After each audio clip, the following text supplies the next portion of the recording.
Hello, everybody. How you doing, Renee?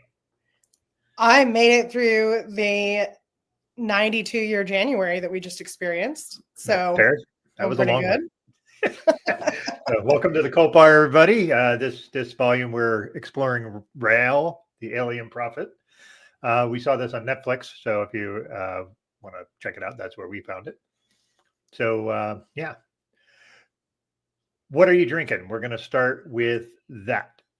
I'm drinking a bastardization of a French 75 actually, because I put pineapple juice in it instead of lemon juice. Okay. But I feel like that's okay. These people in the cult went from France to Quebec, and that's like Quebec is a bastardized version of France, so it fits. Yeah, I think that works. Also, great. When you said you were doing a French 75, which is a great cocktail, I was like, that's a good one. The only thing is that I thought the pineapple juice was going to be significantly sweeter, so I didn't put any sugar, and it could have used maybe just a tiny bit, not a lot, but it's pretty good for day drinking. We're recording at 2:30 in the afternoon my time. Yeah, 5:30 my time, so technically it's fine for me, but who cares? Anyway, mine I'm going to show you, and then I'm going to give you the ingredients. This is what I'm drinking. This is a Spooky Mulder cocktail. So this, since we're dealing with aliens, I thought, X-Files, all that jazz. I want to believe. So there you go. Ginger beer, fresh lemon juice, black spiced rum, dash of bitters. Interestingly, the black rum I'm using is the Kraken because it's relatively inexpensive. And it's good. And before, when we record, I had to go downstairs and get a pliers to open my Angostura bitters because the lid was stuck so hard I couldn't open it. So yeah, troubles before the show here. So that's actually part of okay, that's funny because that's part of the reason that I used pineapple juice instead of lemon juice, because I noticed the last time I tried to open my simple syrup that it had like dried shut. And I didn't have time to make simple syrup before the show. How's your drink? Pretty good. Really interesting. It's very heavy on ginger beer. So if you don't like ginger beer, that's going to be a hard go for some people. But definitely, I love Kraken and ginger beer. Yeah, my wife would definitely like that drink because it's very gingery and she really digs ginger. The rum is really nice, sweet afternoon. Like basically, even though you're doing a rum float in the top with bitters, you get the actually ginger beer first, and then the bitters, and then the rum comes later. For some reason, you figure it'd be the opposite because you feel like you're ingesting it the other way, but no, that's not how it works. Yeah. Oh no, but that makes sense because it kind of physics. Yeah. I tried to be alien themed, but my camera isn't high enough. I'm doing my That's a good one. Plan 9 from outer space. I have a new friend. Oh, a little alien friend there. Nice. New since the last time we did the show. He's not like that new, but yeah. New enough. So yeah. One of the things I'm not sure I could ever do again is get tattoos, since I'm on like blood thinners and all that stuff. I'm gonna tell you something else, Doug. I am in the process of healing a half sleeve, and it's different when you're old. Like a big tattoo, especially one with a lot of detail, it's a different experience. I have lost sleep. Oh man. When I got home, like not even that day, the next day, like the arm with the tattoo was like this big around compared to the other arm. It was nuts. It's really hard when you're old. Kids, you heard it here. Get your tattoos in your 20s. I mean, Jill just got a tattoo recently too, and it healed pretty well, pretty easily for her. But she has a crazy high pain threshold. I don't. So. Yeah, I think it's like, for me, it was like the space cover, because I have another big tattoo I got recently, but it wasn't heavy on detail. So it's just like all these little new and exciting experiences. Hers had detail, but it wasn't like heavily detailed. You know what I mean? But it's got a lot of nice, cool line work and everything like that. So it's really pretty. The artist did a great job. Looks really good on hers. Tattoo talk before we start. We got it, because this documentary, it didn't deliver what I was hoping it was going to deliver. Me either. You hear UFO cult, and usually you're like, it's at least going to be a little bit fun. Yeah. Not a lot of fun. So this forewarning on that. So before we start talking about that, do you have something you want to discuss before we go? Yeah, so we're gonna do something a tiny bit different for cult news today.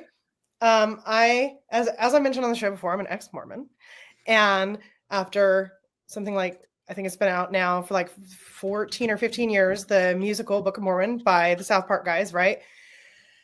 My kid's a huge fan of musicals, huge fan of South Park, so birthday gift, let's go see the Book of Mormon. It's in town. I was excited as well, but I had no idea what to expect because it was I cannot listen to like the soundtrack to a play I haven't seen. I know a lot of people do that, but to me it's just like, yeah, I mean, this isn't the kind of music I listen to. It's a very in the moment kind of thing, you know? So no idea what to expect. And having it be such a massive mainstream Broadway hit, I was like, who knows? It was South Park humor on steroids. Oh, geez. But so fun. And also because they're very much picking on a group that deserves to be picked on. Obviously, so most of it takes place in Uganda. Not the most culturally sensitive depiction of Uganda. I'm not going to defend it at all, but I believe that what they were trying to do was show you through the missionaries' eyes, which was another shot at, because there's a lot of not so subtle digs at the way that Mormon missionaries and Christian missionaries in general interact with countries that have great need. But you're going to come and you're going to convert them and you're going to pat yourself on the back and then you're going to leave and they're going to have all the same problems that they had before you came is part of the story. And it was hilarious, but it was even more fun because I went to see it in the Palm Springs area, which is majority retirees.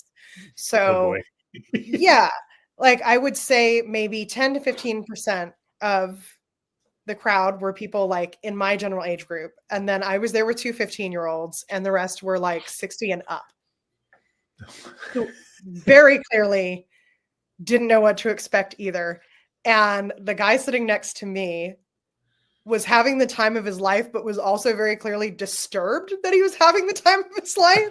He's trying to explain to his wife why it's okay that it's funny, but also to himself, you know, he's like, oh, I didn't know what to expect. I mean, obviously, it's very funny. I mean, it's a biting satire. It is biting satire. That is for sure. I didn't know what to expect. I wasn't expecting this. So go ahead. Okay. I imagine it's a bit like when, like, I've never been to Vegas. I imagine it's like when you're Vegas and you walk into something that's like the Cirque du Soleil and people are like, oh, this would be cool. And not having any idea what to expect or, something like Cirque du Soleil is not really risque, but it can be because they wear some very form-fitting outfits and do some really There's some stuff. pretty risque stuff in this play for the record. Yeah. The first baptism scene was very much an implied sex scene. And it's, I don't know if you're only familiar with Matt Stone and Trey Parker from South Park, you might not get what I'm about to say, but I've watched a lot of their other stuff and I actually like their other stuff better than South Park.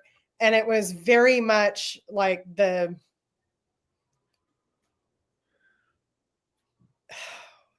a specific kind of song that they do with like the real deep voice that's like 80s rock telling a story, and it was that kind of thing, and the movements that the actors were making and what was happening was like, oh, they're banging. And then there was a whole subplot about having sex with frogs, among other things. It was great. The dream sequence in the play involves the good Mormon missionary having a dream about what it's going to be like in hell. And he's being danced around by little devils and skeletons. And then two Starbucks cups come out and dance. And they force him to drink coffee before he watches Jeffrey Dahmer bang his dad. Like that, it's like that throughout the play where it's like, oh, this is very specific Mormon fuck you joke. And then it's like, oh, and now we're inside the brains of Matt Stone and Trey Parker. So I recommend it if you can get to it, if you can find cheap tickets. It's on tour. We had a great fucking time. And On the way there, my teenager's friend barely spoke a word. But on the way back, I think it became clear that they didn't have to worry about offending me. So we all got to talk. It was great. We bonded. Nice. Over inappropriate jokes, but that's cool. Yeah, well. Yeah. So before we get to the thing, I just want to ask, have you ever seen the South Park the movie? I haven't. I was kind of bored with please South do. Park by then. Oh, please do. It is a musical. The whole movie's it won awards for being a musical. It is an Well, no, because musical. they have another musical called Cannibal the Musical, which I have not seen in a very long time. So there's a really good chance that I'm going to regret saying this. It is fucking brilliant. Yeah.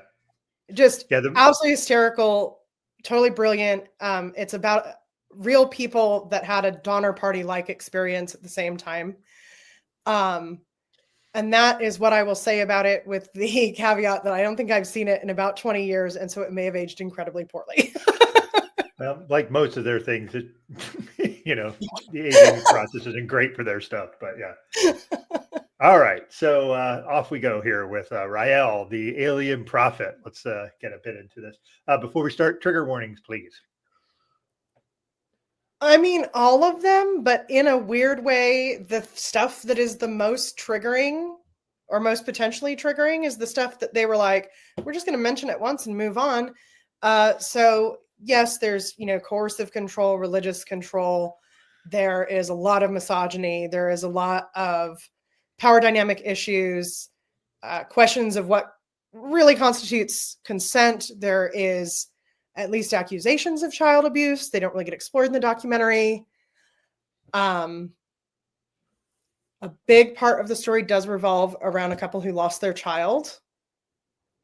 So that could be something to think about as we get there. As always, there is nothing we are going to do or say on this particular show that is going to be so important that you sit through it, even though it's making you feel like shit. Yeah. And I say that doubly so in the current environment we're in, where almost everything you see on the internet is going to make you feel like shit. So we're going to do our best to have fun with this. But if you've got to turn it off, absolutely no one is going to be mad at you. Yep, absolutely. So, yeah. All right. So off we go. Let's talk about it, Rael. First of all, he starts off as like some sort of folk music dude in the 70s. All right, this is before all the religious stuff that he pulls. Yeah, but like his origins is super the fascinating thing about Rael, right, is he has the backstory that every single cult leader invents for themselves, but it appears his is real. He really was a folk singer. He really did release music. There were music videos. Seemed that he had some level of popularity. He really was a race car driver. Mm-hmm. Maybe he also won a judo championship when he was in elementary school, like our friend at Nexium, but he didn't feel the need to brag about that because he had the race car driving career in the folk music.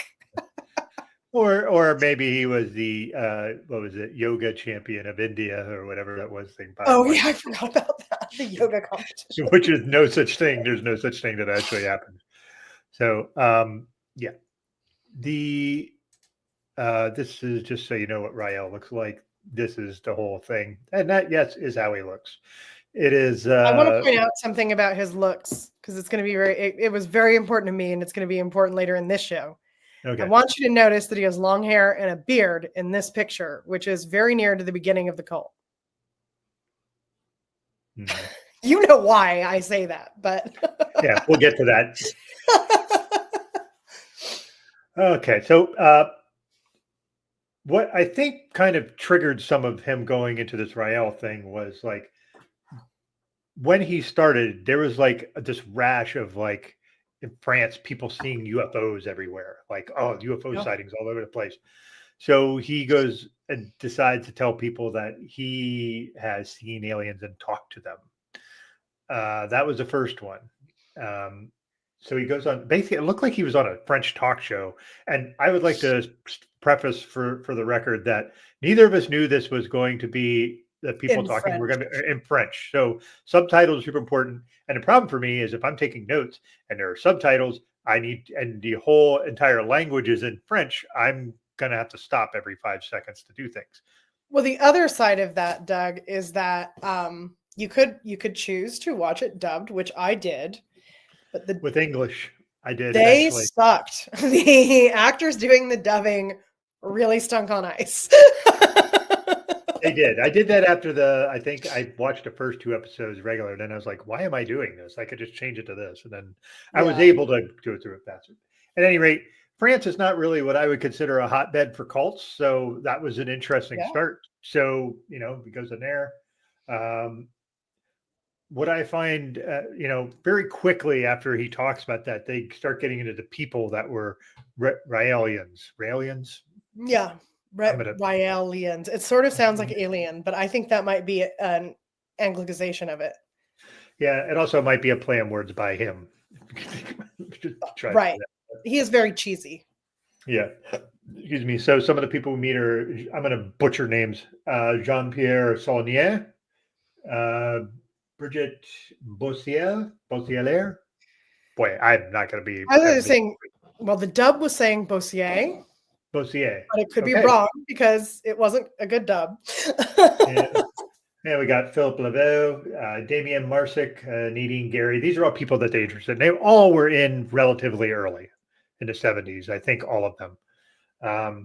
But, we'll get into this bigger discussion, but all of the people they had introduced, except for one, was wearing the emblem of Rael. Can we talk about this emblem? It goes on. Yes, we can, because I made a very big note about that. It goes on such a journey, and when we get to the end and we see Rael as he is now, the journey has begun anew. So originally, it looks like it's a 6-pointed star, right? I think 6-pointed, not 5. I didn't count the points. My recollection of it was a swastika inside of a star.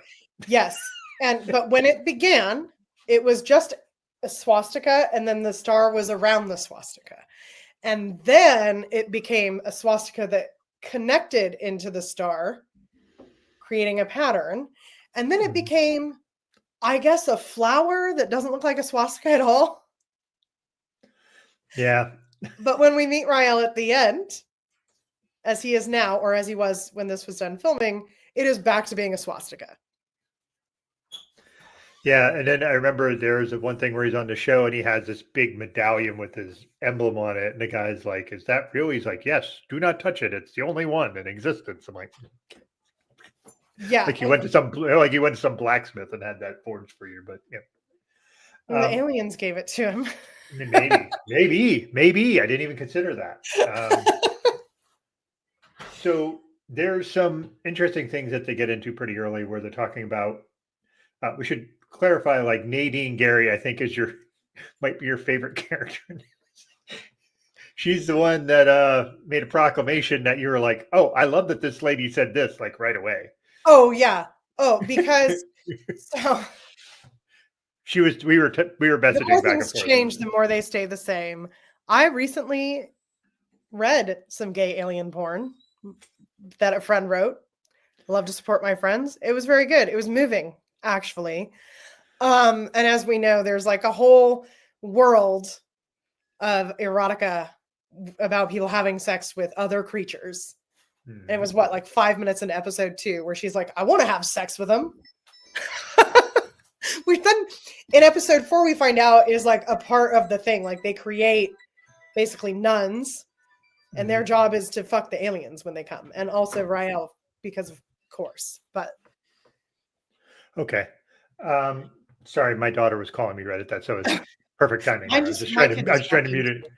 Yeah, I mean, I was just like, okay, got to mute that for a second. Train of thought, which I totally lost now. I was saying we have the girl right in like 5 minutes in episode 2. I want to fuck aliens, and then in episode 4 we find out about the nuns whose job it is to fuck aliens, and also Rael. Yeah, of course, gotta be Rael because he's the right. Well, they have to practice, don't they? Apparently. So But so they're talking about the goals, and this Nadine lady said that there were two missions to tell people about the movement so they could spread it, which of course, because you want to spread it, have more people, get more money, etc. And then carrying out the Raelian baptism or the transmission of the cellular plan. Yeah. I think that's supposed to be the cloning, but no, they said that the cellular plan was to get their wavelength in sync between Elohim and them so that they could communicate and transmit each other. Right, because at the heart of it, this is just another, almost all UFO cults are, and lots of cults that aren't UFO cults are. This is another version of theosophy where it's like there's this group of beings that perhaps literally lives above us, and they're super smart and they have all the wisdom and they're spiritually enlightened, and we have to do these things on earth to be able to be taken away by these ascended masters. But in Rael's case, he doesn't call them the ascended masters, he calls them Elohim, which isn't Elohim something in Mormonism too, or is I'm thinking of something different? It's like, I think it's one of the names of God. Let's Google it. Let's Google that while we talk about it. So a name for God used frequently in the Hebrew Bible. Yes, that's what I thought, but I didn't want to stick my foot in my mouth. Well, that tracks, because there are times where they talk about Israel multiple times in this. So that kind of his argument is that Christianity got it wrong. Our creator, well, I guess everybody got it wrong. Our creator is actually this group of aliens. Mm-hmm. Oh, yeah. So it makes it sound too like it's not like it's just a supreme alien. It's a group of aliens that like created all the things here on Earth. Did you notice there was a point in the documentary where they used the singular, which Elohim is singular in Hebrew, but they called it like an Eloha or something like that? No, I missed that. Yeah, I caught it and I was like, okay. Yeah. So as usual with these cults, they want to spread things. Also, I would like to say that before we go further, the baptism was weird because he would like put his hand behind their head and to do this on their forehead. And that was how he baptized them. I feel like, well, first of all baptisms are weird. That's fair. But any dunk baptism involves like such weird like choreography. My favorite is in the Mormon one. You practice because you get, they don't baptize babies. They do, I think, behind your head and on your chest, and you plug your nose because you're going to get dunked. It's like, oh yes, the sacred ritual of plugging one's nose before being like you're jumping off a high dive or something. Yeah, dunked into the hot tub. Yeah. So as we've mentioned, they're trying to spread their word. So basically they go out, and he wrote a book about talking to aliens and all this stuff. So of course they're out peddling his books. And then go ahead. Sorry. You know how when you showed me this and I was like, that sounds familiar to me. There's a bookstore in town who has the book. It's like a rare edition of it. Really? That's where I recognized it from. How much was that? You need to find out. It was a lot. It was a rare edition. So I didn't buy it. That's why I didn't buy it. So even if it's a shitty book and it's rare, it still costs a lot of money. Well, I don't know, how it was priced per se, because the guy who runs the bookstore is very he's legit about his prices. He's not the guy who's just going to mark it up for the fuck of it. But I remember getting really excited. Like, ooh, a UFO cult, like I've never heard of. And I picked it up and was like, oh, okay, I'm going to put it back. Because I do that for fun. I don't pay, like $150 to do it. Yeah. Yeah. That's very nice. Put that back. Yeah. Okay. That's interesting. And the thing is, where you live, I feel like there might be more UFO culty kind of people out there than there would be where I am. We have a spot called Giant Rock. Wonderful history there. If you are interested at all, Atlas Obscura has an article about it. People at home as well. You look up Giant Rock and George Van Tassel, and it is the weirdest shit. A guy literally lived under a rock with like a whole big radio thing to contact aliens, and oh jeez. Yeah. Okay, that's all right. So Now I'm gonna yes, have to Doug, do you are correct. that.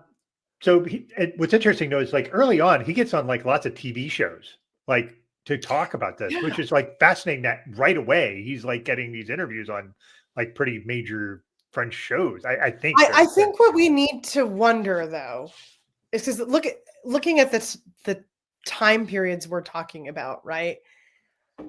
What like Donahue was a big show in the US in that same time period, and you'd still get episodes of Donahue that was like, well, here's 3 people who think they've been abducted by aliens. So, it's that's like true. not being familiar with what the culture, like the popular culture of the time was. It's like, well, is that legitimizing him or is that like Jerry Springerifying him? And it's hard to know in those Yeah. beginning parts because we just don't. I mean, we don't have the context. Yeah. So you're right. We don't know the context. I just found it interesting that it seemed pretty quick. So again, not knowing the culture there Yeah. in the 70s, maybe that was just they needed to fill space. And that was something interesting. Well, that could be the other part of it too, right? Is if it's like, oh, well, we've got these stories of cults coming out of other parts of the world and it's interesting. Here's our one because we only have one right now. That could explain it. Yeah. So we're going through and we're learning a little bit about this, and he's growing his flock, so to speak.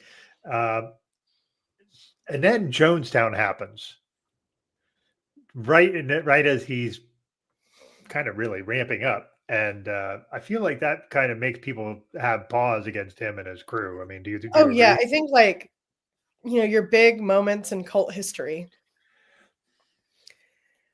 are like all these cults that weren't maybe necessarily that dangerous or might have even burnt out on their own.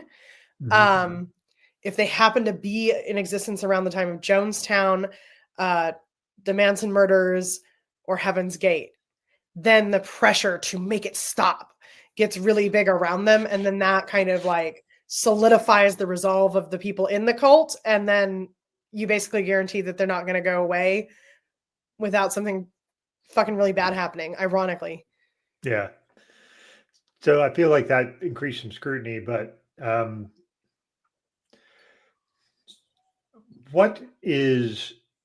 despite that, he's still seemingly growing at that point, even though, but he tells him that he's been visited a second time, but this time he got to go on their ship and go to their planet and saw that everything was super harmonious and hooray, and everybody gets along and all this stuff, and says that's the message that they want to spread down here so that people could get ready for them to come back.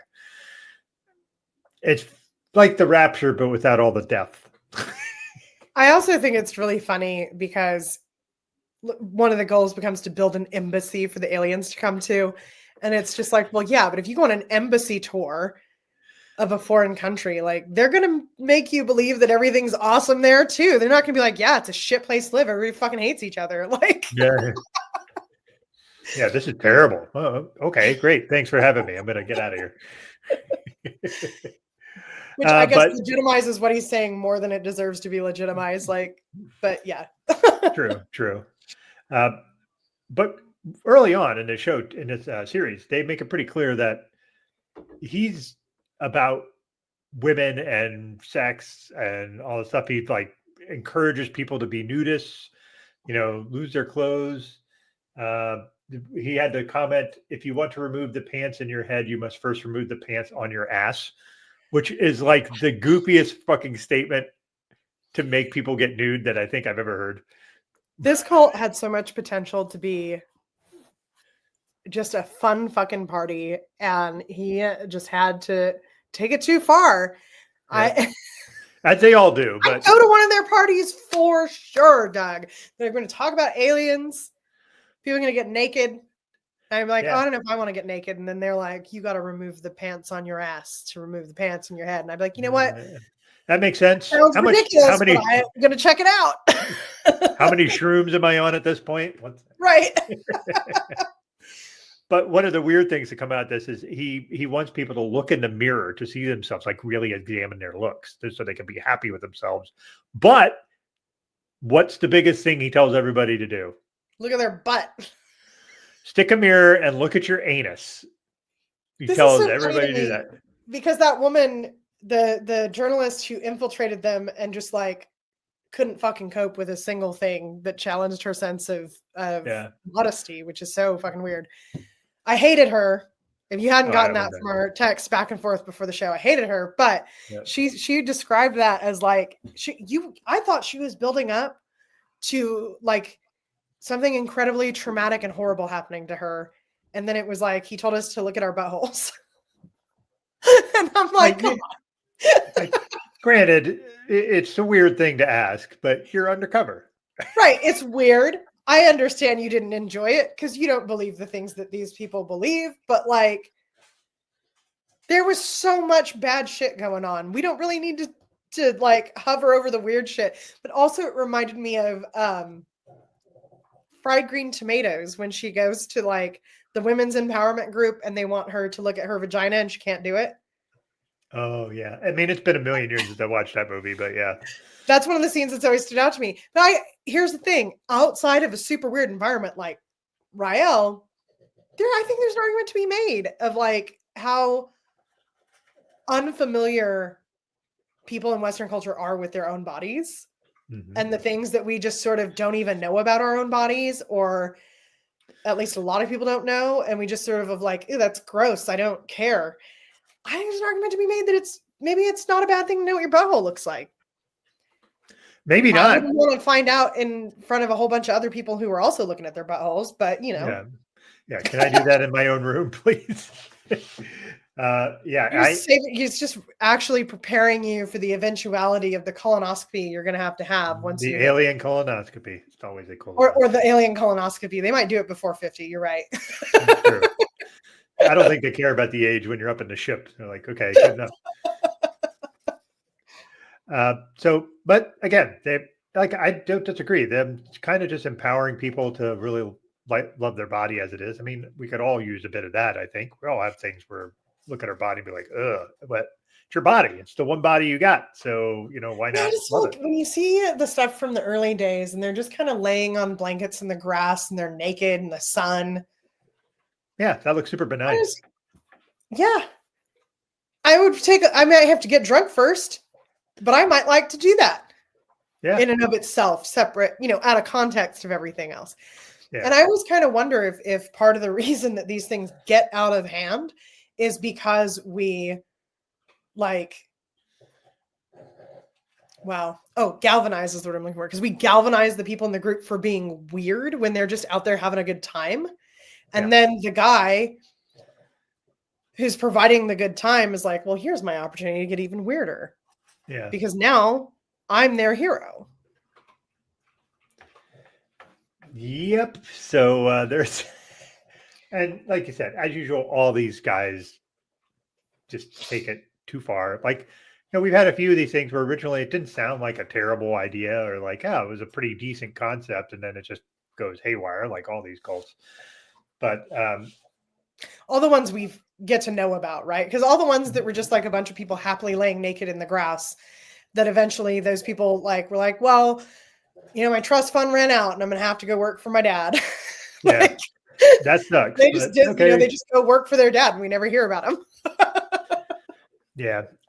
So in his first, I also want to point out that his website is rael.org, which for some reason struck me as super funny. Like that's an org. That.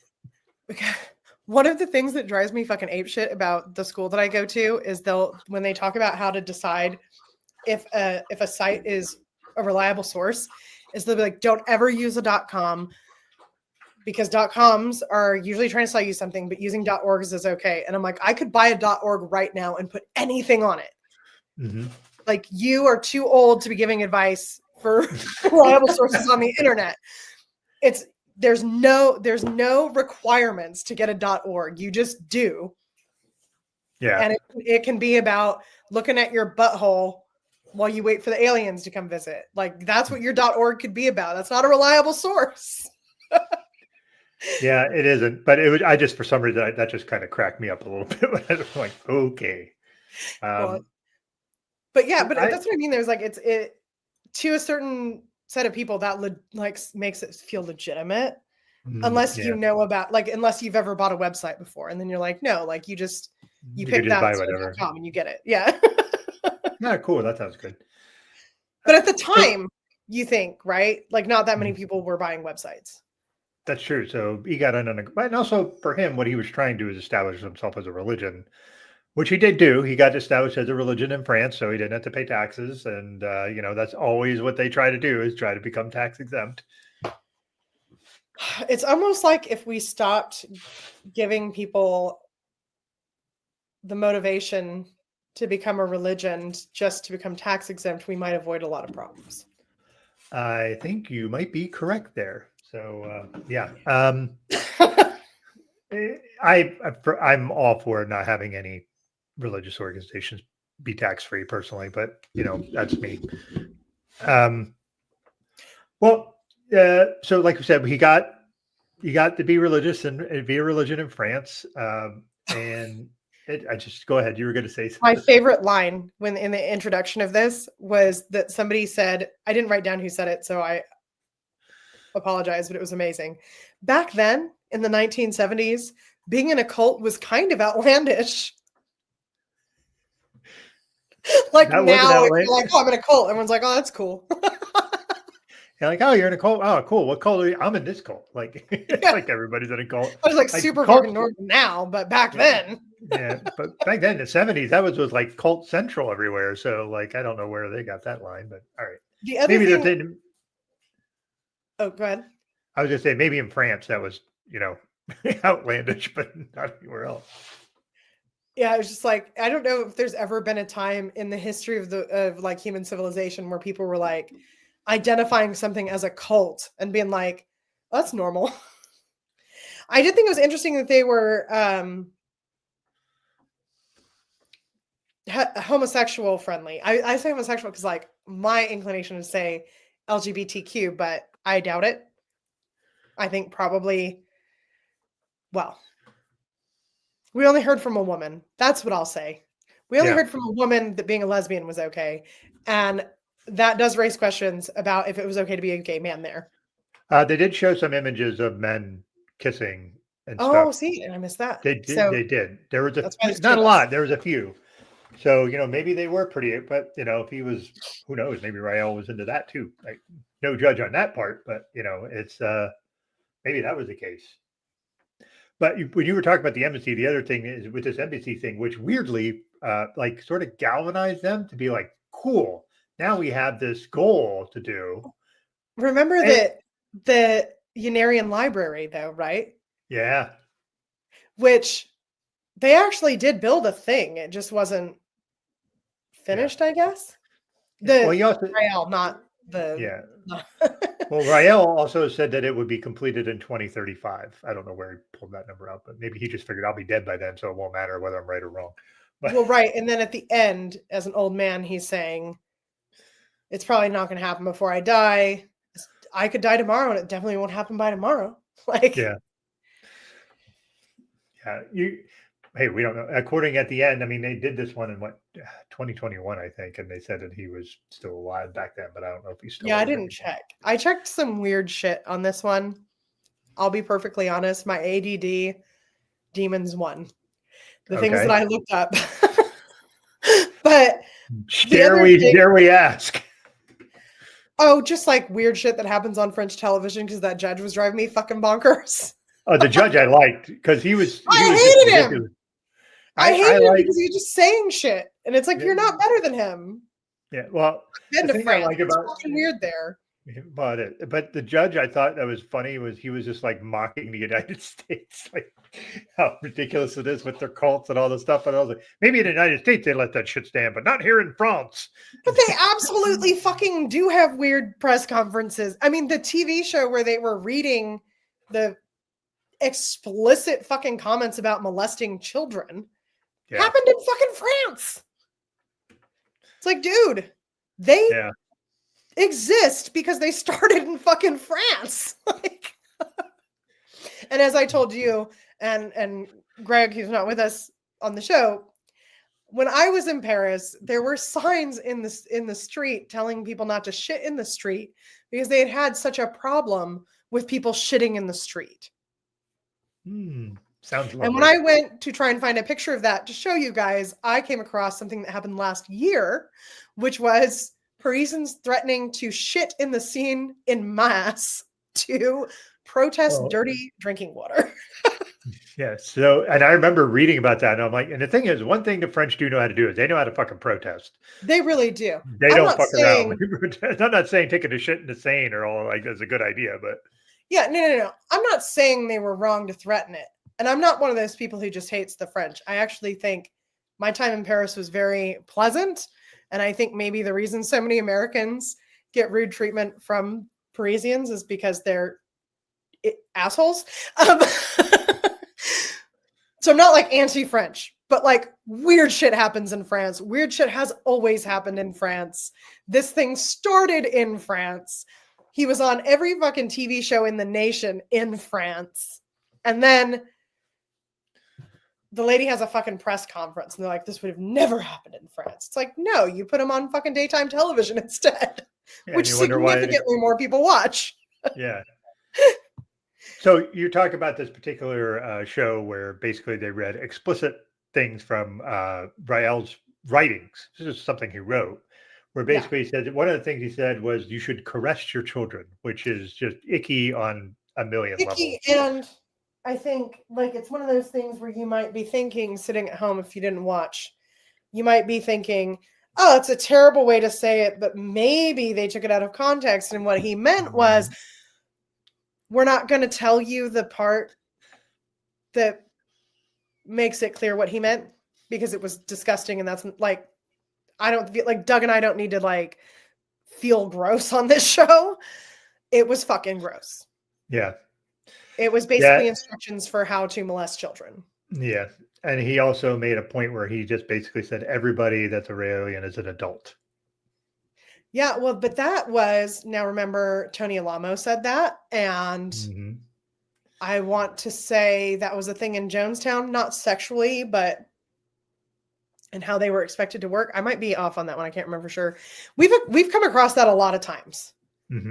A lot of times. And now I'm like, it's happened so many times in our short history of doing this show that I'm like having trouble, like they all run together, you know? Yeah. I mean, we see a lot of things that are like pretty consistent throughout each one we cover that that's a step. We've seen that step 50 times. Like that's how it goes. And it keeps escalating. So, obviously this causes some real issues because, now people see him and his organization as a bunch of pedophiles. And one... Here's the other thing I want to say about how fucking weird French TV is that they have that moment on this show where they read out loud what he wrote, and it's the most disgusting shit you've ever heard. A former member is on the microphone yelling at him. It's chaos. It's all about horrible sexual practices. And then they're like, and now for our poll. Are cults bad? Yeah. 88% of you said yes. Yes. And then the guy that was on there, like confessing his soul to what happened to him in Rael's thing.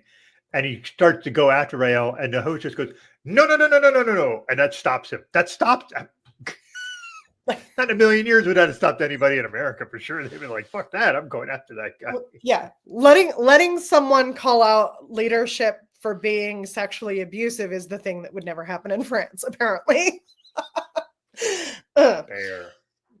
But to this end, so now we're getting into the bad stuff because before we go there, Doug, I want to interject because there was a really hilarious line right before we get into the gross shit where we start to see that this is more about what he wants than any particular belief system.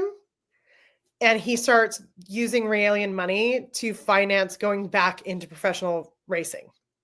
Oh, yeah, there's that.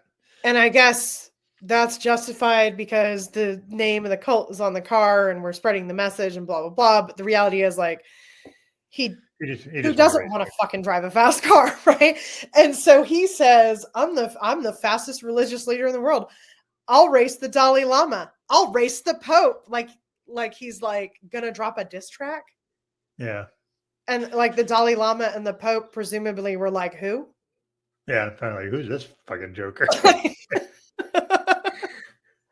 Not But that there I is, like either of them, but you know. yeah. Also with that is part of the reason he finances was basically he was telling Raelians to give initially 10% of their money to fund the embassy, but there would be a 1% extra. So basically, you'd pay 11%. 1% of everything you gave would go to Rael.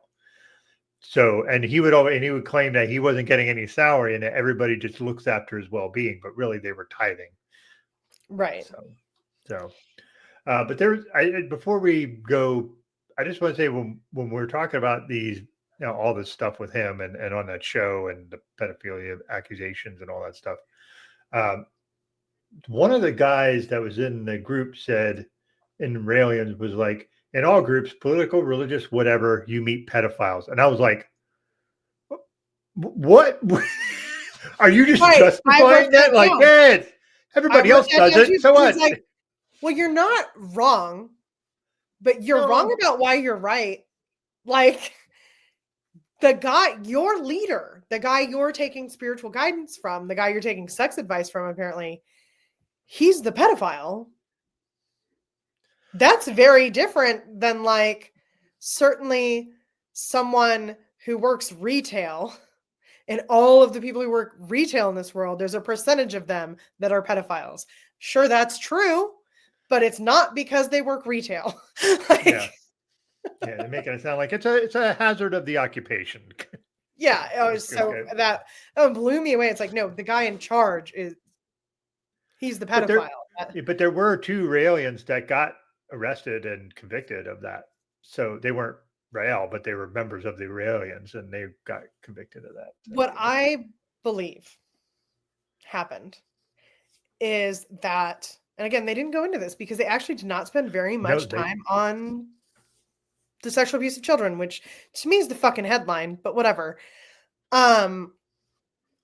My guess is that the Raelians were probably encouraged not to watch television or not to watch his appearances on television.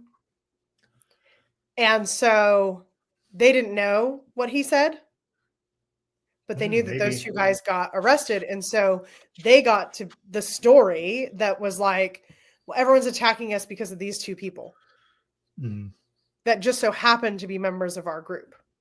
Yeah. Because there were quite a few people talking about this that were like, well, I never saw that. That never happened to me, whatever. And while I hate when people say that because it doesn't prove anything, I believe them, and so it's like, it probably wasn't while he is on this like publicity tour, trying to get as many people to give him money as possible.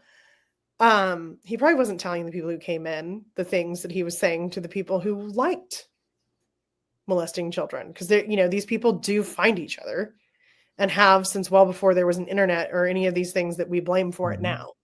Right. So it's like, I feel like what we know about cults, have been doing the show for a while. You and I were both into it before we were doing the show. Like there was almost certainly some kind of spin put out by him that was like, oh, the world is attacking us because of these 2 people. Yeah, it's always the persecution complex that they all these groups have. Yeah, they're attacking us because X, Y, and Z, whatever reason, and in this case, that's what they were using.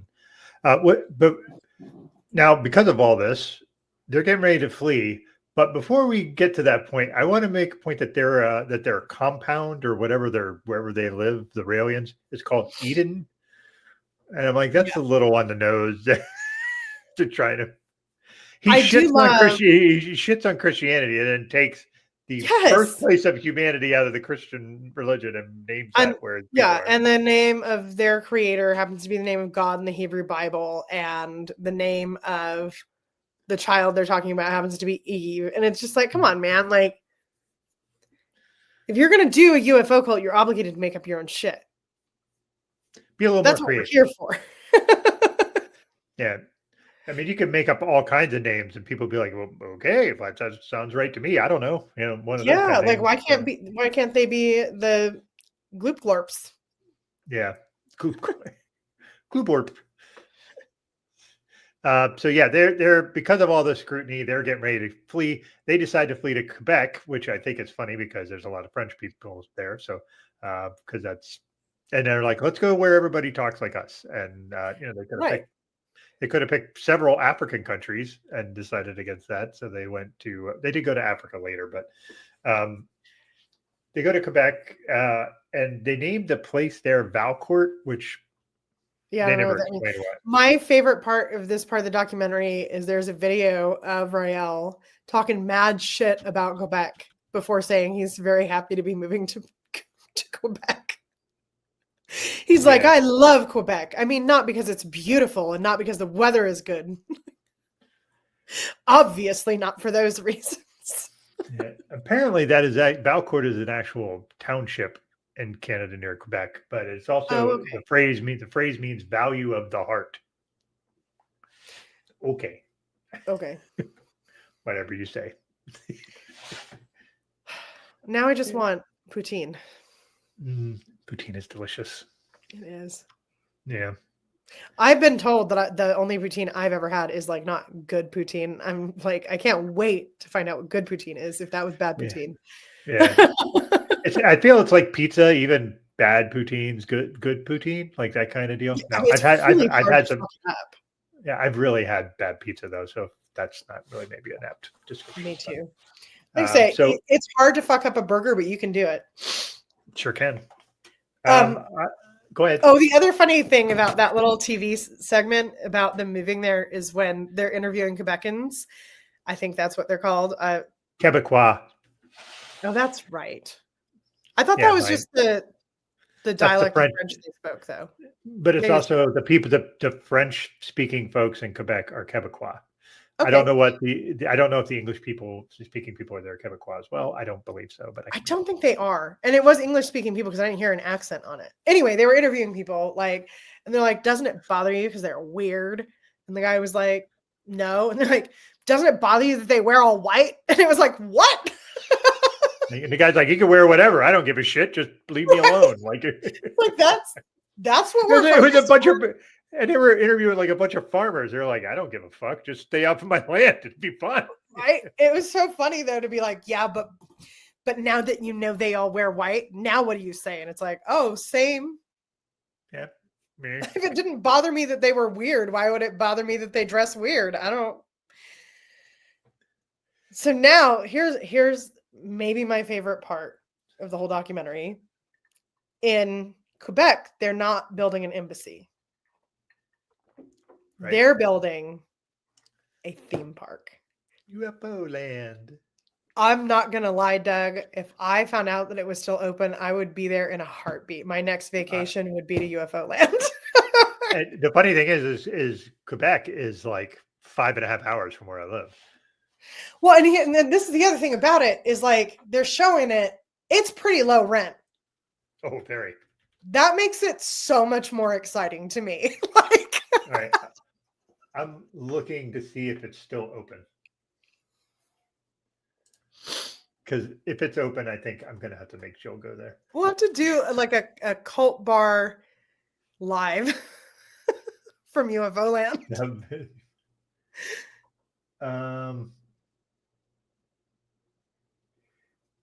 I'm trying to see. I don't. I'll have to see. The problem is I'm looking at somebody's like blog about it. So like, no. 60 miles from Montreal. Oh my God, it's open. Okay. It opens today at 3 p.m. Well, it's in my time zone. It's not 3 p.m. for you. It's 3 p.m. for me. I'm sorry. This is something in Poland that is like a child's play place, even though I said Quebec. I got so excited. Why would you lie to me, Google Maps? Boo. So I don't know. I'm gonna have to do a little more digging on that because if it is open, I think we're gonna have to invest in you flying here and us making our way up that way, so we can go check it out. the Poland UFO. There's something going on in Poland because they have the UFO Land Child's Play Place, which looks like it had a similar budget to the theme park in the documentary. And then there's also UFO Club, which is a billiard club in Poland. Okay. UFO Centrum. I don't know what that means. I don't speak Polish. Anyway, I guess we're gonna have to find out what the Polish UFO cult is and do that one because something's going on over there. Dang, I got so excited. I was gonna fly out like this weekend. Apparently in 2021, somebody went there and it was open. That's post-COVID. We're gonna have to do our research. Yeah, hold on. I'm gonna get to see this.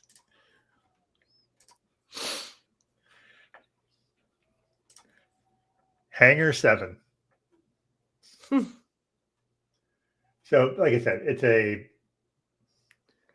race car driver turned prophet. Yeah, wait. And now there's clone a pet, cloning of rich individuals, cloning the pets of rich individuals. God. So that's a derivative of cloning. Oh yeah, yeah. I love the idea, though, that what they're doing is they are taking $50,000 from stupidly wealthy people, and then that they're like, yeah, we're storing Muffy's cells, and then Muffy dies, and someone's job is to go out and find a dog that looked just like Muffy. Because that is what happened. This is the mom going out and getting a goldfish that looked just like your goldfish version or of a cloning. hamster. Yeah. I'm laughing too hard. I'm shaking my camera. That's okay. Well, now we're into cloning stuff, so let's jump into that some. Because this is about the time when Dolly the sheep gets cloned. So this kind of ramps up because Rael had been talking about cloning people for a long time. So it wasn't something that was new. He was kind of talking out of his ass, of course. But now they see that a sheep can be cloned, which spawns new interest in this. So give us your thoughts on this bit, because now we're going to talk about Bridget, because so many things on this one. Okay. Or Brigitte, however you want to pronounce it. Brigitte. So first of all, she says that you can, in France, you can go to prison for saying that you're in favor of cloning. I looked it up. Even though the judge says that you can, which is super weird because that happens later, I looked it up. There is no such law that says you can go to jail for being in favor of cloning, but there is one that says you can go to jail for attempting cloning. Okay. So, not that you need to know that Brigitte is full of shit, because it becomes very obvious very quickly, but for the record, you cannot be put in prison in France for saying you think cloning is fine. It's interesting because I want to make a point too before we get it. And I'm not one to make fun of someone's looks, but Brigitte in her younger days looks like she smokes like 18 packs of cigarettes a day. She looks significantly younger now than she did then. Yeah, she definitely had. She probably had some work done or whatever. And good for her. The hair thing, where she just had like the middle of her hair dyed red. Yeah. It was like the blotchiest, weirdest dye job I've ever seen. And then what's weird too is because like the natural hair color that's coming through that is the natural hair color she has now, which is like a platinum blonde that people would kill for. Mm-hmm. But her hair is like frizzed out. But it wasn't stylish in like the 90s and 2000s when all the cloning stuff was starting to take root. Well, yeah, but neither was just having super frizzy, weird red dye job splattered on your head where all of the platinum blonde is she's French. going anyway. She's French. That explains a lot of it, I guess. I guess. But anyway, her teeth. Here's the other thing, though. I have some weird opinions. The way that they presented the debate on human cloning really, I didn't like. Like, they didn't want to get into the fact that it was, like, super obviously about being pro-life more than anything else. Mm-hmm. They made the claim, or not they, but the weird lawyer who fucking does this frivolous lawsuit later in the series says that there's science that shows that human clones have all sorts of genetic defects, but at the time that he's saying this, there aren't any human clones to study. Yeah, it was Like, really there's just like weird. a lot of weird shit around it. So when I'm reading this law in France, this is what really struck me. You are not allowed to clone a human, which is true also here. What you are allowed to do is have in vitro fertilization, where you have genetic testing done to prove that that embryo doesn't have the same disease that your existing child does, and that that embryo is a compatible donor to your existing child. Because now you can use your new baby basically as a fucking blood bag for your sick baby. And that's perfectly fucking legal in France. French, man. Yeah. So, I mean, I know, like, I've heard of this happening, and I've heard of it, like, you know, not on purpose, not like I purposely went and made a baby to be my kid's blood bag, but you do hear of kids who grew up like that as the second child that had to just, here's my fucking kidney, here's my blood, here's whatever. It's not a happy life. It's super weird and very callous. Like, they call it a medicine baby. Yeah, well, there's that really weird guy who's in his like 50s or something who had a kid, and he basically uses that kid for like blood transfusions all the time. Yeah, I've heard of that too. I mean, And it's just that's like super odd, but yeah. Sorry, so cloning. I agree that debate was not really well portrayed in that documentary at all. And I also want to make the point that I see George W. Bush in that video, and that immediately makes me fucking furious. And I almost turned it off because I fucking hate that guy. But, you know the thing I hate the most about George W. Bush? Please tell me, because I have many thoughts on that guy. Thanks to Trump, he's not going to be remembered as quite as horrible as he was.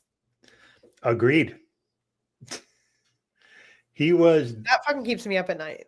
Yeah. Well, it's funny if you think about the last.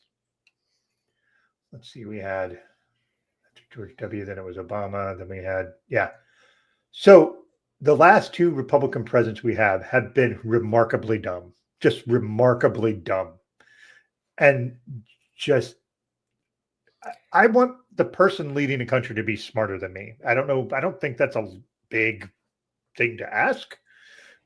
And I'd like them to have at least a modicum of morals. At least be a good enough public speaker that I think you might be smarter than me. Yeah, maybe. And you know, that whole thing with, well, you could just sit down and have a beer with George W. Bush. I don't want to sit down and have a beer with my president. I don't want that. My president shouldn't be doing that. Like, and you know, Obama would try to do that sometimes, and it just looks so inauthentic because it wasn't him. And then, you know, Trump doesn't drink at all. So, like, where did that go? Like, just, Whatever. I don't want to get, I don't want to. Whatever illicit substances Trump is taking, they're like 10 times less socially acceptable than alcohol. Anyway.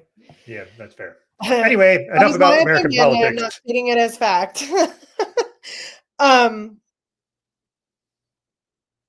Oh, and then, okay, but so we meet her, and then we meet the guy that she's supposedly working with.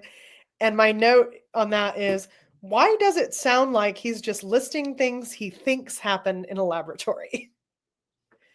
Well, I don't think he was really classically, he just kind of got thrown into it, like Rael's there, go work with her because he works in it. He is a scientist at the end where at the end he is a scientist, but I'm wondering at the time he might not have had, like, he was learning like maybe on the fly or some shit. Maybe like that. It was just like we had a laboratory, and in that laboratory we did lab things. I looked in microscopes and I did PCR tests. And it actually reminds me, because I have been on like a slow burn rewatch of the X-Files while I do other shit, and they always talk about PCR testing in there because, you know, it was like a newer technology at the time, so it sounded really like, ooh, we did a PCR test. Like, and then you find out it's like, oh, it's a DNA test. Like, yeah, you take the test, throw it in a little thing, let it spin around and do its thing, and then get the results. So yeah, it is. I didn't notice that quite as much as you did. I just later on, he talks about how that Brigitte would never talk to him about anything with the scientific project stuff, Yeah. which is super funny. And then she said she came in to do like a photo shoot and she didn't even know how to look in a microscope. I love that part. I'm just like, okay. I love that in conjunction with later Rael saying that he was never all that interested in it except for to oppose the Pope. But Brigitte was so interested in it and she was so smart that he let her run away with it. Well, he threw her under the bus for it, really. You just like, Oh, oh, yeah. And that's like, I just threw it out because I wanted to bring people in because I thought it sounded cool. And yeah.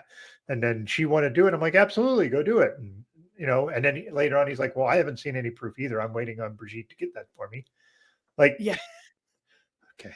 So he was just, as a true leader does, just throwing his people off the side willy nilly. So, I also like the judge there getting, because like Brigitte and Rael go and testify in front of Congress in favor of human cloning. And the French judge is like, I can't believe that they let him do that. And he's like trying to make it out that by allowing him to testify in front of Congress, it was legitimizing him in some way. And I was just thinking, like, if only he had known that Seth Rogen would testify in front of Congress about Alzheimer's. Like, it's not as special as it seems. Like, you just have to be kind of famous. They'll let you talk to Congress about fucking anything. Yeah. And probably the Congress was thrilled to have something more interesting in there to talk about than most other things too. So there's that part. But. Like the current UFO, like the current series of UFO hearings in Congress, which was just like absolutely no information being given. And every time anything sounds remotely interesting, it's like, we can't talk about that in a public hearing. Yeah. I'm like, great. What can you tell us? Anything. Cool. Like, well, it's better than talking about the budget. One thing that I thought was interesting was Rael said compares the scientists who went to clone humans to the scientists who said the Earth was round and were condemned by the church. That was the equivalency he put in place. I do. So this is the thing: is like there's a lot of things that I feel like, well, you're not wrong, but you are wrong, right? Yeah, like that's fair. It's pretty apparent, at least in how the documentary presents it and how I remember this time, that the argument against cloning is basically, no, only God's allowed to do that. Yeah, you're playing God. Which is an insane argument against a scientific possibility. Mm-hmm. So, and to me, it is sort of like, well, what if it ever does happen and it becomes normal, we will look back on people who are like, ooh, that's supernatural and those babies will be born without souls, and be like, what idiots. Well, our stupid puritanical basis of our country kind of always shoves us. But apparently it was pretty worldwide, because even when they were talking about, like, they had to come up with a country where they were allowed to say that they did it. It wasn't the US, it wasn't France, it wasn't Canada. Like, they didn't say Switzerland, they said Israel, which I don't know if it's legal there or not. But like, it is really interesting that at this point in time in our nation's history, it was just like, oh no, like, those aren't real people if they're born that way. And it's just like, I don't know, man. If your God's so fucking all powerful, like, wouldn't he just put souls in those babies instead of the ones that would have been born if people didn't clone the baby instead? Or wouldn't he just like prevent it from happening? Like, I mean, we have quote unquote test tube babies and all that stuff. Like that shit's, I mean, it's not cloning, but it's adjacent at least. Well, and it's like just recently, like in the last few years, have like the religious right started to like tiptoe around like in vitro fertilization being a problem. Mm-hmm. Even though in vitro fertilization guarantees that some of the embryos created are not going to live. And then if they implant and they live, it's usually multiples because they have to put a whole bunch in at once. And you are very heavily recommended to pick one so that the baby that you have is got the best chance at being healthy. Mm-hmm. And they usually will encourage people to have no more than twins if at all possible. Yeah. So like, creating an embryo just to destroy it because it didn't live or whatever. 100% a part of the process. Selective abortion once the embryos have actually like gestated. 100% part of the process. Mhm. There'd be like so many more octomoms if it wasn't done that way.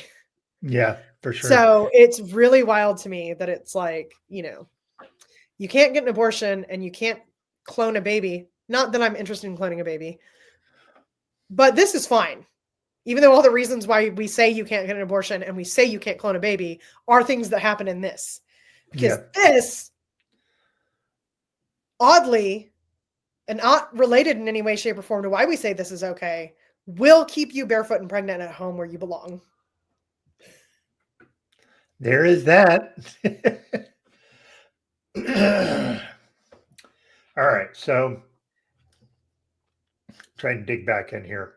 So they pretend that they did it. I think we can just skip to that part. They Yeah, pretend yeah. that Yeah, they basically state that that they had a clone baby born, and they gave it the name Eve because they quote unquote wanted to protect the anonymity of the right, the parents and code the name, child.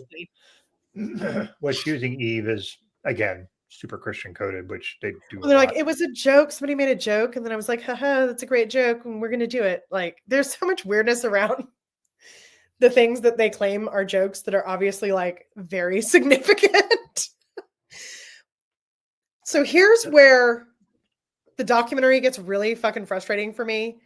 One, I do remember this being in the news at the time it was happening, that this group claimed to have cloned a human and that it was a cult. Like, I remember that very passively, but it was in a lot of places. We see a lot of clips on, you know, CNN. I think they had like Anderson Cooper talking about it, like Crossfire, like all these old news shows. But it was always 100% of the time, in my opinion, known that they were full of shit. They wouldn't say where they did it. They wouldn't say who the parents were. They wouldn't say how they did it. We see this in the documentary. The documentary somehow feels like this is the most important story they can tell, which is frustrating given the sexual exploitation. But also, now they bring in this guy who's just some kind of lawyer, I'm assuming family law, who's like, oh, well, I heard that, and I thought, where's the safety net for this baby? I'm going to sue for guardianship. And this is what gets me.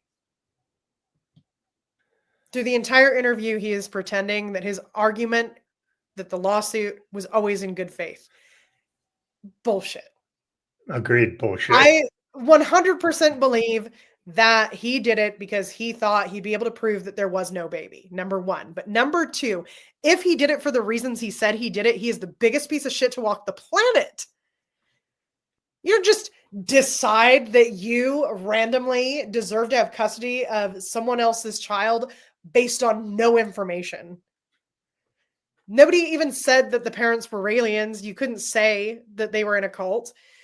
He's like, what if the baby didn't have a safety net? It's like, well, you don't know that. And if it does come out that the baby doesn't have a safety net, then that would be up to the authorities where the baby is. It's like you don't know who the baby is, who the parents are, where the baby is. And you are like, but I, the wealthy white man, will save this baby.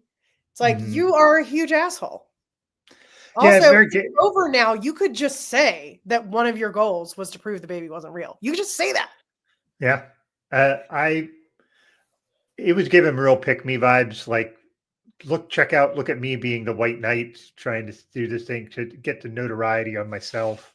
That's what that felt like to me. It's like it's a grandstand to try to get attention to himself. It was so weird. And his reasoning was just like, dude, if that were true, like the fact that you think that's a good argument fucking is terrifying because you should understand that you sound horrible. And like, that doesn't sound like what's funny is they make it sound like it was some really super tense thing in the courtroom. And at the end, the judge is like, it's like, we don't know where the baby is or who the parents are. And they're not in the jurisdiction of Florida, so I can't do anything. Like, yeah, what did this guy? And then later the attorney was like, yeah, well, he couldn't do anything. We were in Florida. I'm like, you fucking knew that when you fucking filed this, you dipshit. Right? To me, it's just like, I don't know. I just really hated it because it's like, You wasted everybody's fucking time. And you didn't like the approach. If the approach was like, I spearheaded a legal action or a movement or whatever to have the baby identified so that it could be confirmed the baby was healthy and safe. That's some really strong plausible deniability. But his lawsuit was, I'm going to take over guardianship of that baby because by mere virtue of the fact that it was conceived a certain way, it is being exploited. It's like, you can't be exploiting a child that nobody knows the name of or what it looks like. Or where Like, it is. what? Yeah. It was that guy made me so mad. Same. That guy, like you said, I think you made the point that like there's very few people in this documentary that you would be like, that person's an okay person. Yes, because the other thing that happened in court is, if you remember, Brigitte does not fucking speak English. Or if she does, we never see her speak English. Yeah, but like, I think she did a few times, but it's very broken. Definitely a second language. And when she is being sworn in, the fucking bailiff is like, your other right hand. And it's like, she doesn't fucking speak English, asshole. Like, you don't get to contest. How many languages do you speak? Like, yeah. So this whole thing, like, I agree that lawyer guy can get bent. Why he was even in the documentary, to be quite honest, this was like, it was nothing. Like, I get they were trying to establish that they didn't know where the baby was. Yeah, but that guy didn't need to. He didn't need to be in it. You could have just showed footage of him in it. Where the fucking baby was, right? Like, I don't get to wake up in the morning and look and find out that like a baby was born in fucking Zimbabwe yesterday at like 2 p.m. fucking Greenwich time and be like, I'm suing for custody of that baby. Mm-hmm. I deserve to know everything about that baby. And the fact that I don't know means that I'm going to sue for custody. Like, that is an insane fucking thing. And that is the reality of what he was doing. I think like where the documentary falls apart for me is that there's like they're just sort of doing like a retrospective of all the headlines that Rael generated, as opposed to like digging deep into the shit that actually matters. Mm-hmm. Like, numerous times throughout the documentary, different people from the Raelians say that if they found out that Rael was lying to them, they would thank him for that and they'd be fine with it. That deserves some digging into. That is a really crazy thing to hear someone say. I would love to know more. Yeah. But I don't get to know more because we're more worried about this like 20-minute lawsuit that occurred. That part is so ridiculous. I agree. It's like I said, I don't think this is a super good documentary. I would say mediocre, maybe. But there's just like, there's very few redeemable people in it. And usually with the documentary, you have some people you can see, okay, well, I can see their point. They don't do a good job of making anybody's point. I don't think, well, that's the other thing, because that brings me to the other person that I really disliked, which is the journalist we mentioned before. It's like, why is she in the documentary? The only thing that I got out of her, because she did talk about something we hadn't heard until she came into the picture, was when she and this photographer infiltrated the group, she learned of these two groups that were in the Order of the Angels. Right. That's the first time we've heard this. So maybe that was her. But the women who were the girls, they're now grown women. Like it looks like maybe their 50s or 60s in the documentary. They were willing to talk about it. So we didn't even need her to tell us that. Like, it was just that when that happened, it was a big news story that she had infiltrated them. Yeah, the only thing that came out of that was like she did her little expose, and that basically made Rael flee to Japan. But that, like, otherwise, like, I agree. I didn't think about it, but to this thing with these groups. So there was this thing called the Order of Angels, which was supposedly like the creme de la creme of the Raelian women. And they were always young. 3 levels of angels. What's that? There were 3 levels of angels. I thought there were only 2. Maybe. Oh, there was one that wasn't named. Yeah, one that wasn't named. You were just an angel, or you were a pink feather, or you were a white feather, and each one had different rules. Yeah, the pink feather was the highest level. Those were the ladies that were only allowed to have sex with the aliens and Rael. The white feathers were able to have sex with the aliens, Rael, and other people if they wanted. And then the other ones that weren't pink or white had to remain celibate. Yeah. Like, how shitty would that feel to be? Oh, I'm one of the prettiest women here, but I can't have sex because I'm not in one of the white or pink groups. Jesus Christ. I'm sure that you get promoted when the pink feather girls turn 25 or whatever. Leonardo DiCaprio roles. You and I were just gonna say, so you're DiCaprioing them. Okay. Yeah. I mean, that's gotta be. I love that we both went there. We both thought the same thing. But that's gotta be like what the standard is, right? Because you can't, given beauty standards, given the fact that he clearly felt that the younger the woman was, the more beautiful she was, and other things we know from this documentary, you didn't remain a pink feather into your fucking 40s and 50s. That didn't happen. There's no way. Nope.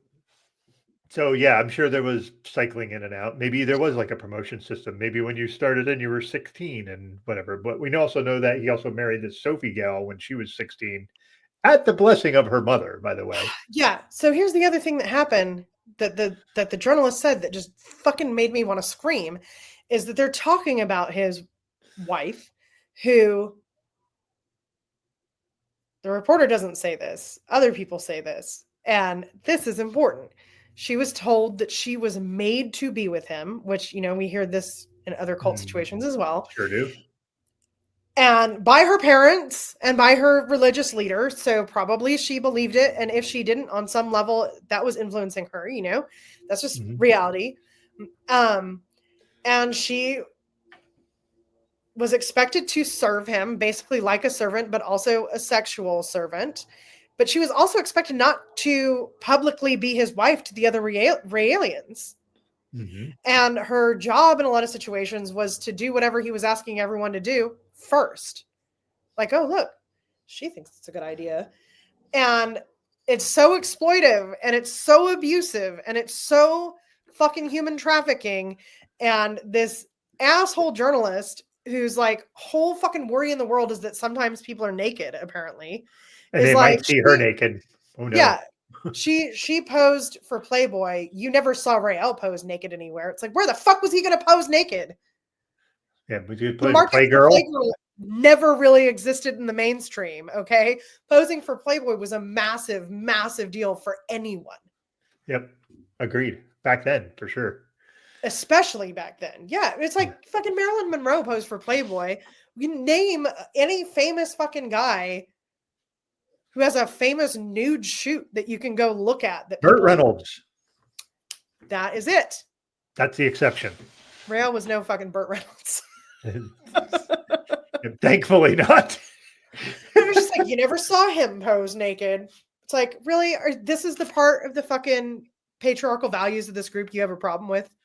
Yeah, there's a whole bunch of other really alarming shit, and that's what you're going to focus on. It was so, and it was like every time she was talking, she was like, and then they were naked, and it was gross. It's like, okay, but like, you know, what about the child molestation and the brainwashing and the fucking forcing people to wife swap and, you know, telling women they had to be fucking celibate?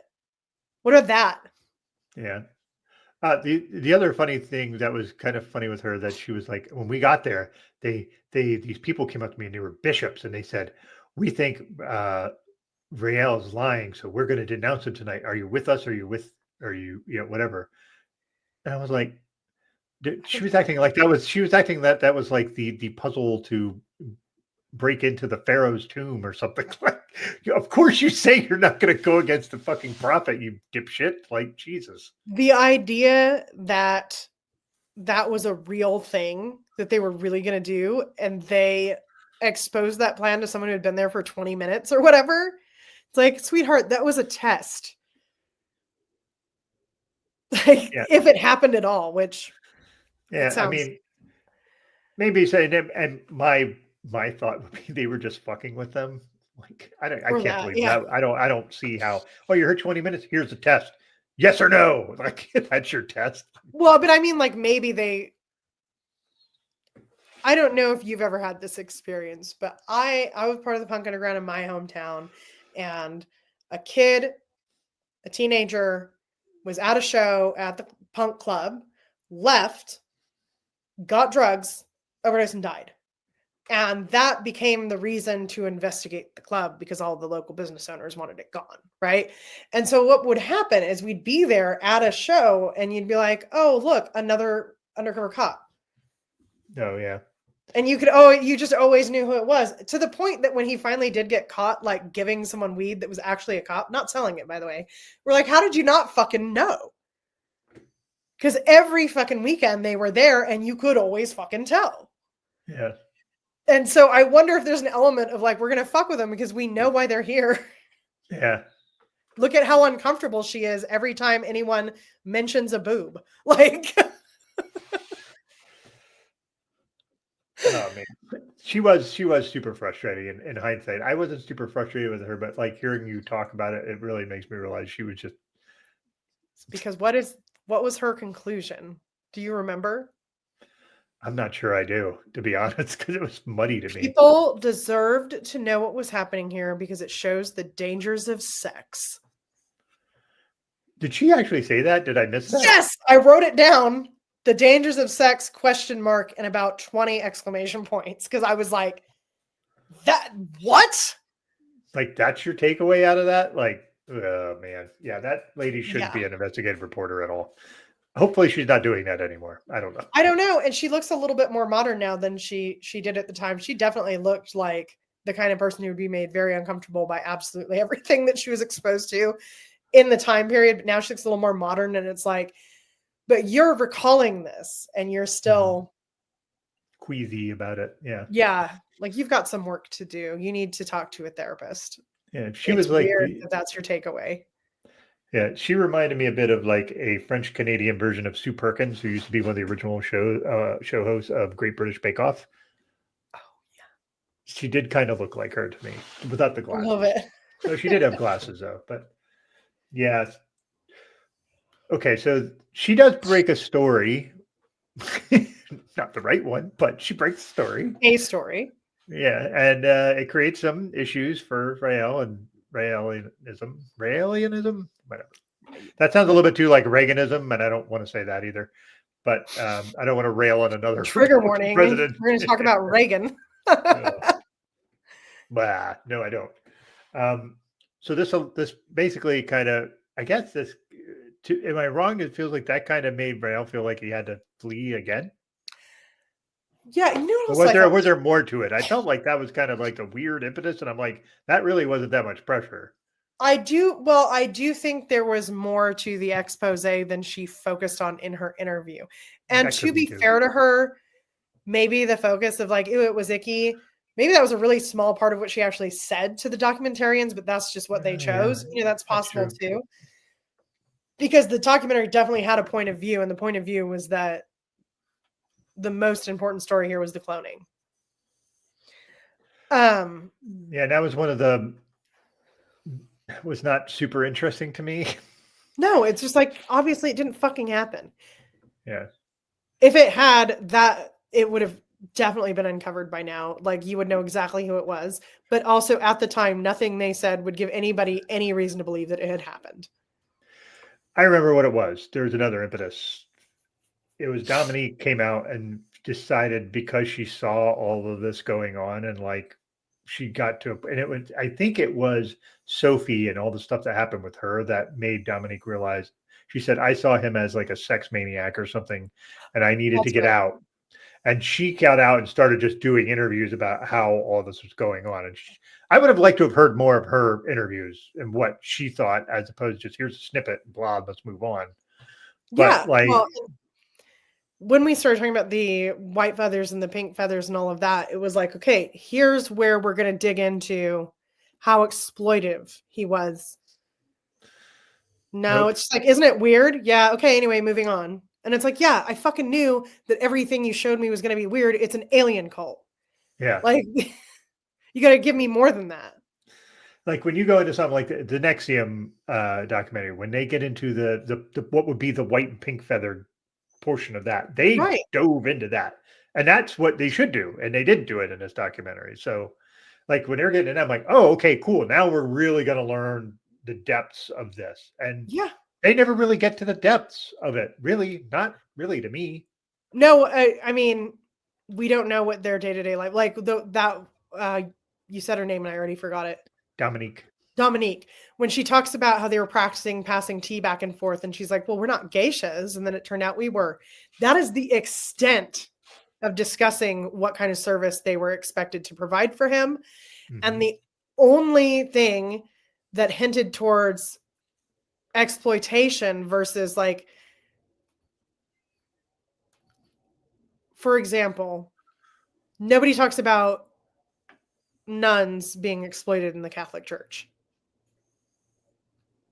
The only thing that points to exploitation that they mentioned, and it was one fucking sentence, was that they had to sign a contract pledging to never refuse him. Yeah. So obviously there were people there that had some pretty fucking bad experiences. Obviously there's more to it than that, because it wasn't, they might have been voluntary when they signed the contract, but once they signed the contract, it's no longer voluntary. Yeah. There's a lot of coercion there. And you're like probably at the absolute top of the social structure. So if you refuse and you get booted from the angel, whatever, you're probably getting booted from the entire community. And that's ostracization, that's alienation. Who knows what happens to you after that? Yeah. So. Yeah, I just feel like they missed the mark on so much stuff. We could have known so much more. And you're going to tell me you can't find some people who are really unhappy with their experience? Besides, Damien was unhappy, but it wasn't a sexual thing. He just realized he lost a huge portion of his life following somebody that was fraudulent. I also want to know how old his wife is, but that's... Oh, yeah. The fact that he's 57 and he just had a kid, and I'm like... Yeah. I mean, I'm like, look, every relationship should be judged on its own merits. Mm-hmm. However, we just spent fucking 4 hours talking about this group he was a part of, where one of the status symbols the leader had was banging women who were very young and or not yet women. Mm-hmm. And you just like casually mentioned that at fucking 57, you have a baby. Yeah. And I think you and I have had a discussion about age gaps. Age gaps weird me out, like certain level of age gaps. I feel like, to me, like 20 years is, I'm weirded out by that, no matter the gender of the couple. Like, it just weirds me out. I feel like there's such a power dynamic there that is in place that is... And it's just so hard to get like... I mean, I'm 40 years old. So like the power dynamic between me and someone 30 years older than me is like, probably I have a lot of power because I could kill them like very easily, yeah. But then you get into just like, the way that people's biology tends to work. And it's like, anyway, I like I say, I think every relationship should be judged on its own merits. I think that significant age gap is suspicious, but not necessarily something's definitely wrong.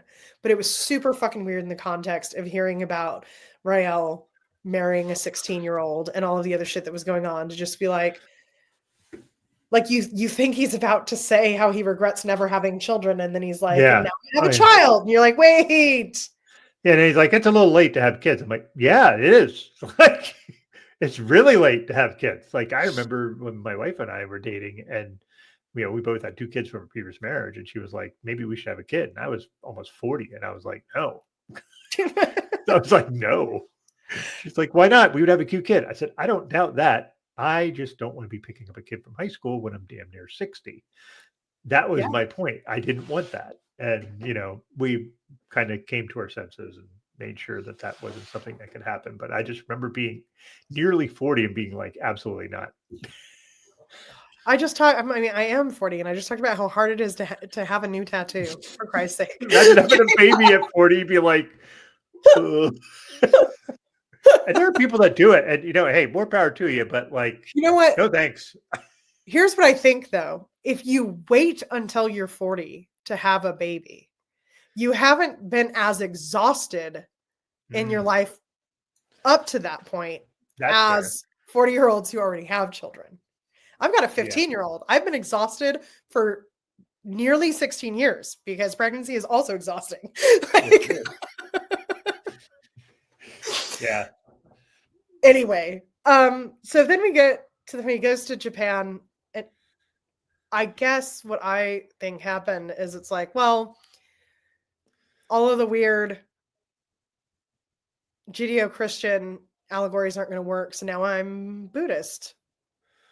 Yeah, because they've like the one guy said he really like connects with Buddhism or something. I'm like, well, yeah, because he's in an area where Buddhism is really popular. Like, okay. And if you notice in when they show him in his new congregation or whatever you want to call it, and it's lots of young women again. And he calls the two girls that live with him and take care of him his angels. Mm-hmm. And she's the love of my life. And he specified one of the two. He didn't. And I was like, that's kind of fucked up. So, yeah, so I thought it was like kind of because usually with a lot of these cult things, you don't actually hear interviews with the actual leader.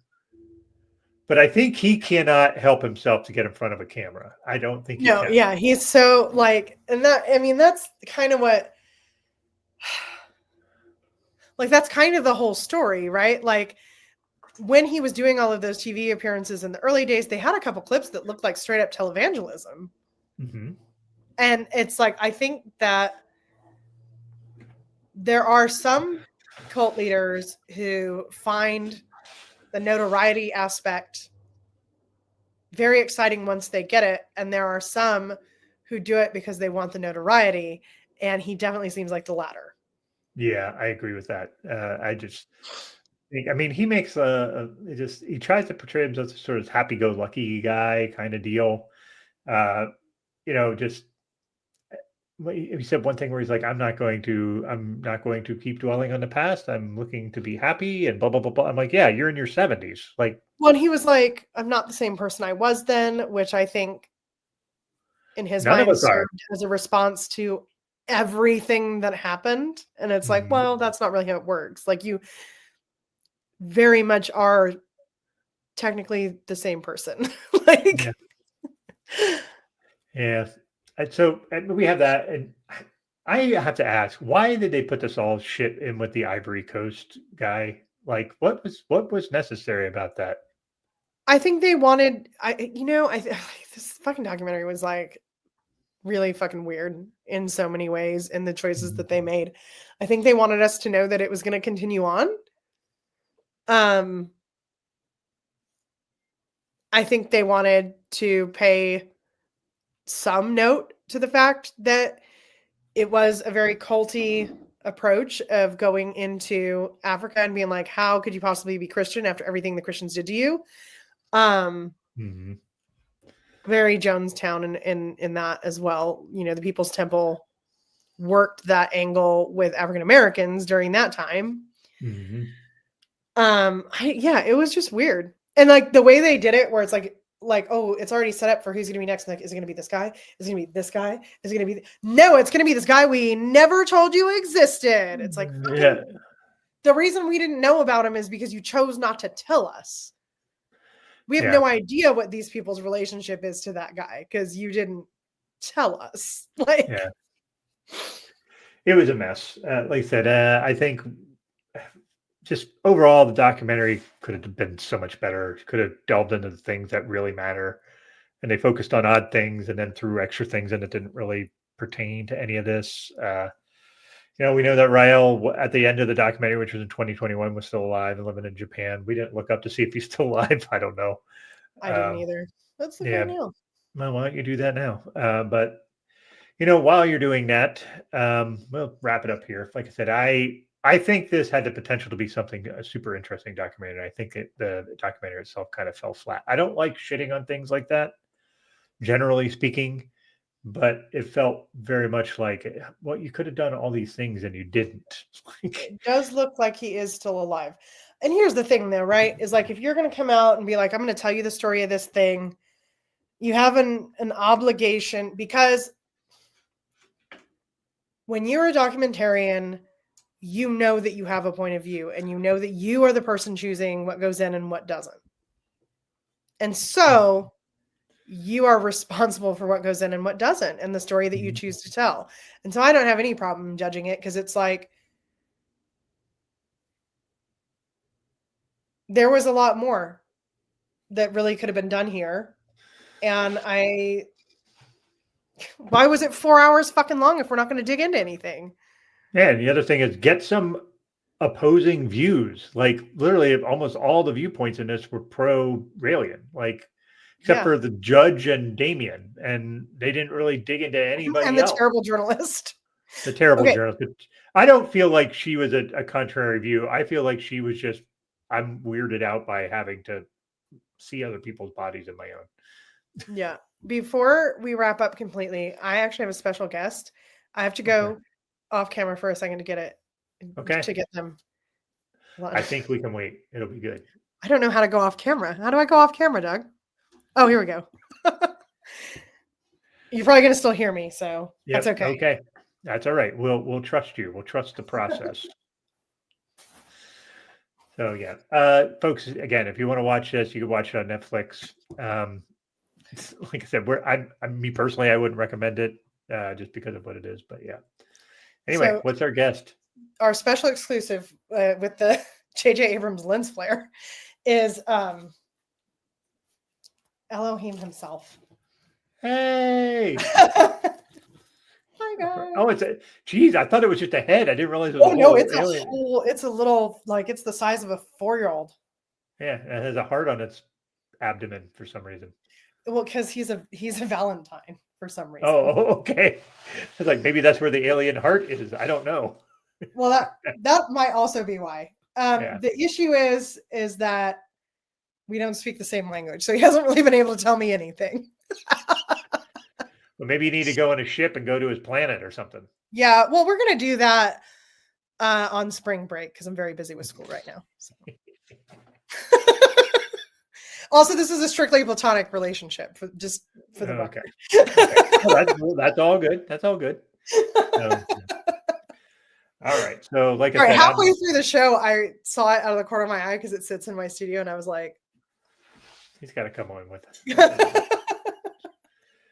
All right. So, hey, we sat through 4 hours of that, didn't get as much out of it as we wanted, but I feel like if somebody else could do an actual real exploration of that, it would be super interesting. So. Maybe I'll see if I can sit in the bookstore and read the rare book. Well, that would be fun. Yeah. I wonder if you could take, would they allow you to take photos of it? Like, that would be interesting. But yeah, I don't know. It's a small local business. I don't want to do anything that harms the thing. So, if you're in Joshua Tree, as a matter of fact, if you're in Joshua Tree and you want to read the book, it's available at Space Cowboy Books, which I believe is open Thursday through Sunday, but it might be Friday through Sunday. Okay. All right. So wrapping this up. So let's talk about what we're going to do next. We are going to talk about Holy Hell. This is what the documentary looks like. This is 22 years inside a modern cult. Renee, you were the one that kind of suggested this. I watched it a long time ago, and I don't remember a whole lot about it, but I do remember that there was a guy whose job it was to like arrange fruit on a plate. Oh, okay. All right. So it's going to be a key character here. I think it might be the guy who made it. It's one of those things where, we know our cult leaders, they love to have everything recorded.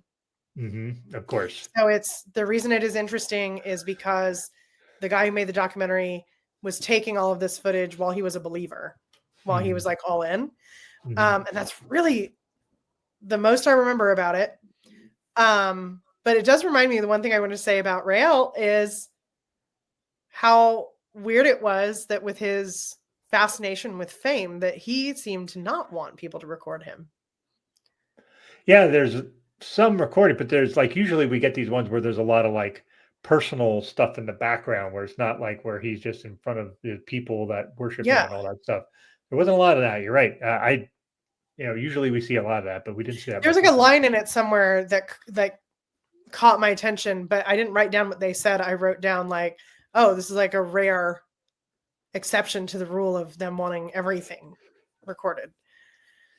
Anyway, but in the case of Holy Hell, it's like, I don't remember how good the narrative is, but I do remember it was interesting because it is sort of an all access in a way you don't get, because it wasn't a collection of random footage that was being taken everywhere. It was this particular guy who I think went to film school or whatever, joined the cult and was like, I'm going to make a film about it while I'm here because it's so great. And then obviously, given the name of the documentary, he did not maintain that opinion. Yeah. Well, maybe it'll be like Mark from Nexium, who was like made his own film and all that, and then also went into Nexium and started filming everything. So maybe it's something akin to that. But you can see this on Prime, I believe, as well as Tubi. I'm actually trying to work my way out of Prime altogether to get away from Amazon for reasons. We just recently discovered that we are paying for 2 Prime accounts quite by accident. So, whoops. Yeah. It's fine because it's so cheap. So yeah. Anyway, you can find it those 2 places. So yeah, that'll be on March 5th, and we'll look forward to seeing you then. So, Renee, any last words? Let's find out if UFO land is real, so we can go. We're gonna have to look into that. Yeah, I have some friends. I have some friends who live near Montreal that I could ask, so I'll ask them. I have a former friend who lives in Montreal, but I'm not going to ask him. Okay, yeah, I have actual friends who live near there. So, all right. Well, thanks, Renee, and as always, love doing this with you. So, thank you for joining us, and thanks everybody for watching. Good night, everyone. Hey, cheers.